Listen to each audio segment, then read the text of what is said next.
Hello नमस्ते सबैजनामा तपाईहरुलाई मेरो च्यानलमा स्वागत छ।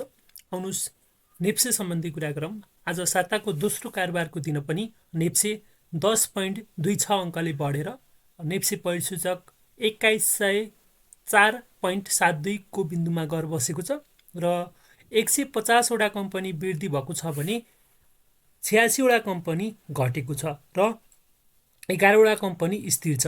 आज सबैभन्दा धेरै बढ्न सफल भएको कम्पनीको रूपमा युनियन हाइड्रो पावर लिमिटेड, त्यस्तै Arun valley hydro power development को लिमिटेड, मिडसोलु हाइड्रो पावर, यस्तै गरी अरू धेरै हाइड्रो पावर सेक्टरहरू बढेको छ र धेरै घट्ने स्टकमा आज माओली लघुवित्तीय संस्थान लिमिटेड रहेको छ भने आज स्थिर भएका कम्पनीहरू पनि यिनीहरू छन् र आज कारोबारको कुरा गर्नु पर्दाखेरि 4 अर्ब 56 करोड 65 लाख बराबरको कारोबार भएको छ र इन्डेक्सको कुरा गर्दाखेरि आज सब इन्डेक्सको कुरा गर्दा आज बैंकिङ इन्डेक्स घटिरहेको छ।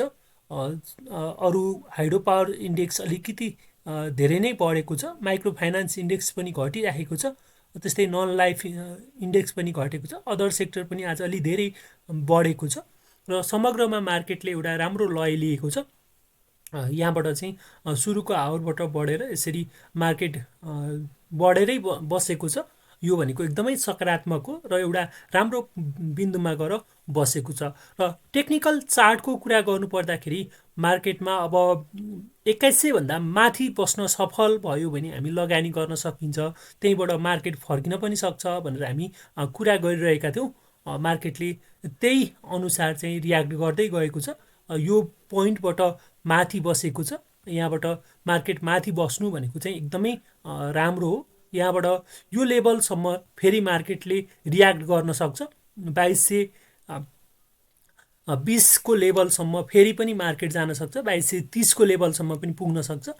यसरी मार्केटलाई हेर्दाखेरि मार्केटले अब यहाँबाट अलिकति अप ट्रेन्डको यात्रा चाहिँ गरेको छ। यसरी यो लेभलमा पुगेर यसलाई चाहिँ ब्रेकआउट दिन पनि सक्छ। यसले मार्केट हो। मार्केटमा हामी धैर्य गर्नुपर्छ। धैर्य गरेर लगानी गरेपछि अवश्य पनि यो यात्रा चाहिँ माथि जान सक्छ। सबै कुराको माहौलहरू एकदमै राम्रो छ, सकारात्मक छ।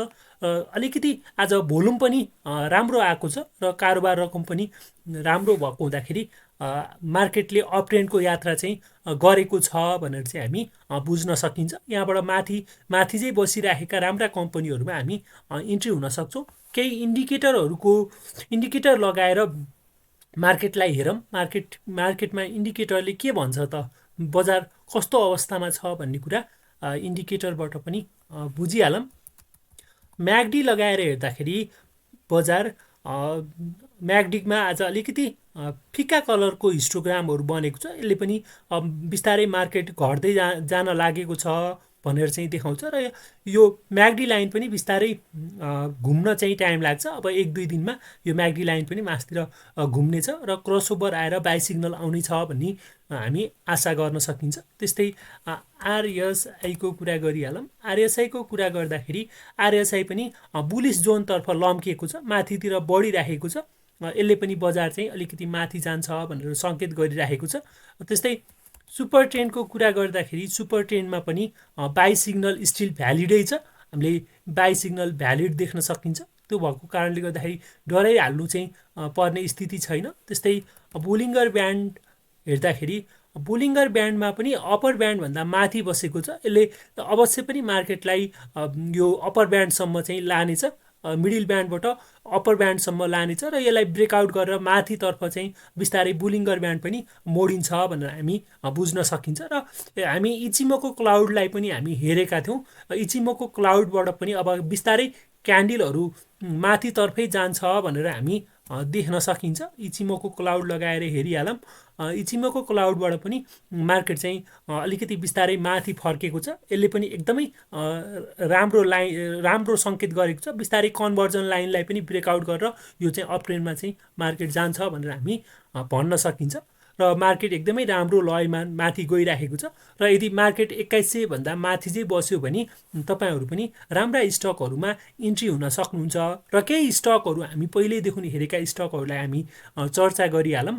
जस्तै चन्द्रगिरी हिल्स छ, चन्द्रगिरी हिल्स यसमा आज अलिकति सप्लाई आएको छ, थोरै घटे तापनि यसमा पनि घटिराखेको छ। त्यस्तै अर्को भनेको माओली सामुदायिक लघुवित्त पनि घटेको छ। यसमा आज माइक्रो फाइनान्स सेक्टरै अलिकति घटेको छ। त्यो भएर हामी चाहिँ अलिकति डराउनु चाहिँ पर्दैन, राम्रै कन्डिसनमा छ मार्केट। त्यो भएर अलिकति राम्रा कम्पनीहरूलाई चुज गरेर हामी किन्न सकियो भने राम्रो हुन्छ जस्तो लाग्छ। यसमा अलिकति स्टिल सेलिङ सिग्नल चाहिँ देखाएको छ। यो सेलिङ सिग्नल देखाउँदाखेरि यसमा अलिकति तलसम्म आउन सक्छ कि यो मिडल ब्यान्डलाई ब्रेकआउट गरेर तलतिर आउन सक्छ भनेर हामी बुझ्न सक्छौँ। त्यस्तै हिमालयन रिइन्सुरेन्सको कुरा गर्दाखेरि आज यो पनि बढ्न सफल भएको छ, राम्रो मुभमेन्टले बढेको छ। यसमा पनि राम्रै बायरहरू देख्न सकिन्छ, भोल्युम पनि आज ज्यादा आएको छ। त्यस्तै हाथवे मिडल ब्यान्डमा सपोर्ट लिएर बसेको छ। यसमा पनि बिस्तारै हिस्टोग्रामका क्यान्डलहरू पनि फिक्का बनिरहेको छ, यसमा पनि र्याली आउन सक्छ, एउटा मुभ आउन सक्छ।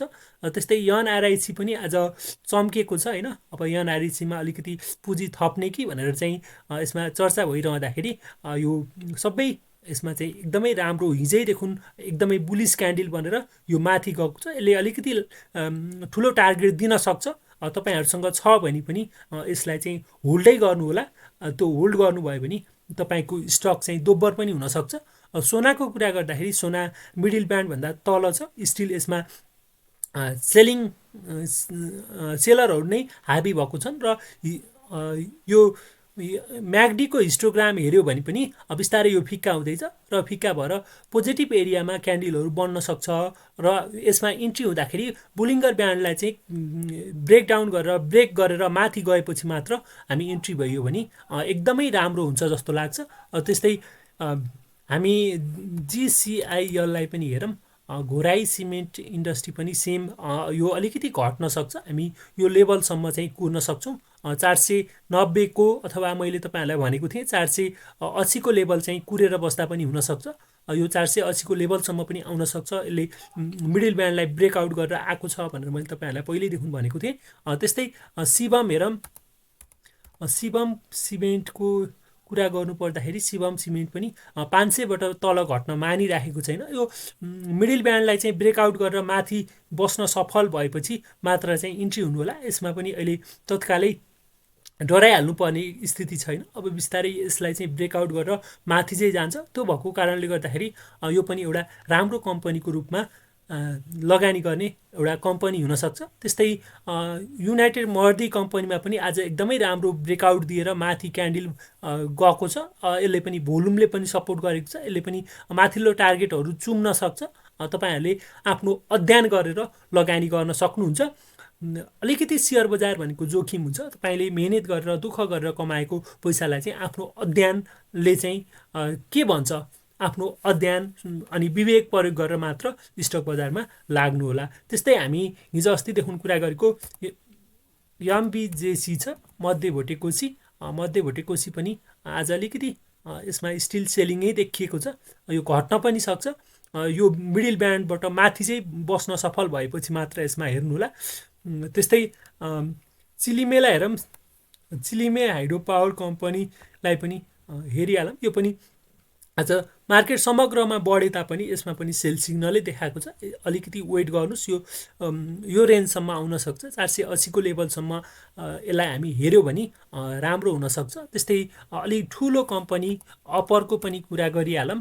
अपर तामाकोसीको कुरा गर्नुपर्दा यसमा स्टिल सेल सिग्नलै देखाएको छ।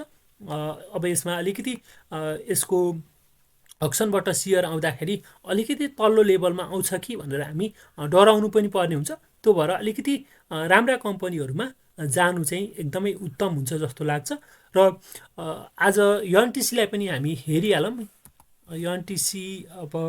एनटिसी समग्रमा आज पनि यसले चाहिँ ब्रेकआउट दिन खोजिरहेको रहेछ र भोल्युम पनि ठिकै आएको रहेछ र एकदम राम्रै क्यान्डल बनेको रहेछ। यदि यो यहाँबाट ब्रेकआउट गरेर माथि बस्न सफल भयो भने त्यतिखेर चाहिँ इन्ट्री हुँदाखेरि राम्रो हुनसक्छ। समग्र मार्केट एकदमै राम्रो कन्डिसनमा छ। तपाईँहरू आफ्नो विवेक प्रयोग गरेर आफूसँग भएका स्टकहरू, राम्रा स्टकहरूलाई होल्ड गरेर राख्नु होला। मार्केटले एउटा ट्रेन्ड लिँदैछ, अपवार्ड ट्रेन्ड। त्यो ट्रेन्ड अनुसार चाहिँ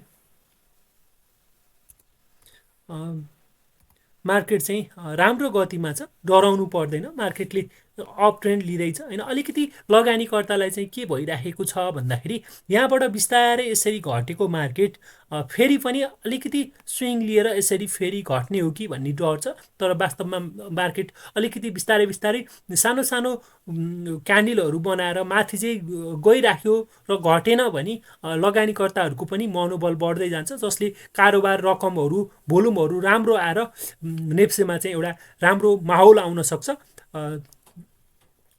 तपाईँहरू नयाँ हुनुहुन्छ भने हाम्रो च्यानलमा जोडिनु होला। हामी नेप्से सम्बन्धी कुरा गर्छौँ र तपाईँहरूसँग केही जिज्ञासा छ भने हाम्रो युट्युब च्यानल स्टक ट्विस्ट नेपालमा तपाईँहरूले कमेन्ट गर्न पनि सक्नुहुन्छ। तपाईँहरूलाई हाम्रो भिडियो कस्तो लाग्यो त्यो कुरा पनि भन्न नछुटाउनु होला भन्दै यो भिडियोबाट बिदा हुन्छु। हस्त, धन्यवाद।